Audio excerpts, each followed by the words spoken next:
طالبانو دلته روح الماني یو خبر کړي زړه محل د علم د که دماغ محل د علم د په دې یو فلسفي بحث بیا درته کوم انشاءالله وعده مې ده سره چې خپل جکي بحث راغی طالبانو بیا ښه مفصل بحث درته کوم. احناف وایي محل د علم دماغ ده و بعضې نور علما وایي حنابله و شوافی محل د علم زړه ده. روح المانی دلته چې کوم بحث کړی د دې د له بحث نه داسې را معلومیږي دی وایي طالبانو د دماغ او د زړه په مابین کې یو معنوي رابطه سته ده په دواړو کې سته طالبانو.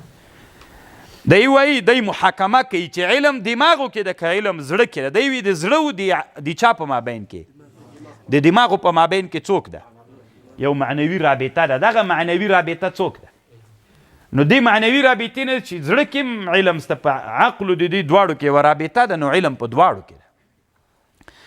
طالبانو نن د الحاد په زمانه کې دي نن د الحاد زمانه کې د الحاد زمانه داسې ده چې کاپیرانو سوال کې قرآن ظاهر د قرآن داسې وایي چې علم په زړه کې ده لهم قلوب یعقلون بها ولهم آذان یسمعون بها. قرآن داسې وایي چې زړه هغه چیرته ده زړه کې دی.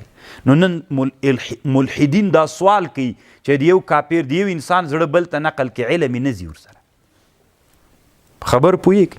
نو د دې اشکال به طالبانو یو جواب درته وکم انشاءالله خو اوس نه خپل ځای چې راغی طالبانو بیا خوندور په دې مفصل تحقیق درته کوم انشاءالله که د الله خوښه وه بیا به مو شفا د علیل وسي د مریضانو شفا به الله وکړي انشاءالله.